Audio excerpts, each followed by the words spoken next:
Think about the last time you won something that actually mattered. A moment where you saw a situation clearly, acted on it, and were right. Everyone in the room had the exact same information, but you saw the truth of it before anyone else. It's the grandmother who catches a lie before a word is spoken, or the trader feeling the market turn a half second before the numbers on the screen reflected. In high finance, this surplus of intuition over raw data has a specific name. They call it alpha.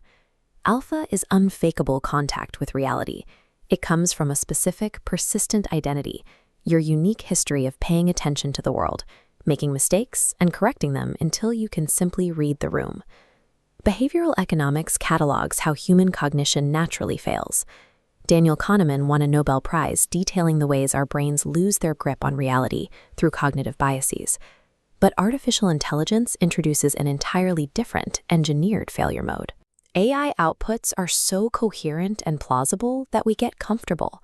We slowly stop checking the results against reality because the blur feels correct. This animation shows two different states of mind. When a thought comes from you, you're generating. You're the cause, pulling the idea forward. When you simply agree with an AI's output, you're tracking. You are reacting to something that already arrived. The moment you shift from generating to tracking, you lose that half-second lead. You become a passenger in your own decision-making process, completely unaware that someone else is driving. Even the pioneers who built large language models recognize a reasoning gap. Ilya Sutskever and his peers can describe in extraordinary detail what artificial reasoning fails to do, but they struggle to describe what the success mode actually looks like. It becomes a problem of identity. Think of the ship of Theseus, a debate stretching back to Aristotle about whether a ship remains the original vessel if you slowly replace every plank. Now apply that to human cognition. You cannot tell if your thoughts have been replaced by tracking an AI. As Alan Turing proved for computation, a system cannot compute its own boundaries from within the code. You cannot use the system to audit the system. Throwing another layer of AI at this cognitive drift is a structural dead end. This flowchart demonstrates the flaw in current computer memory. Fetching data and verifying it are entirely separate operations, separated by distance and time. That gap is the open door, the exact space where mimicry and reality drift intercept the process. Biology naturally prevents this.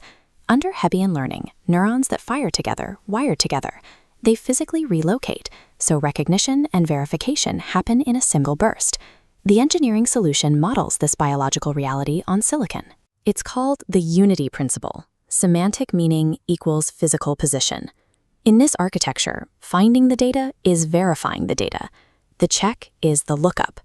By engineering a chip that closes that gap, reality drift becomes physically impossible. When a model separates from reality, things break.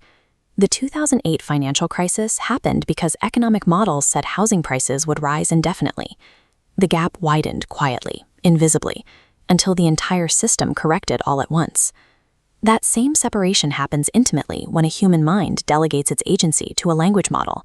The map drifts from the territory.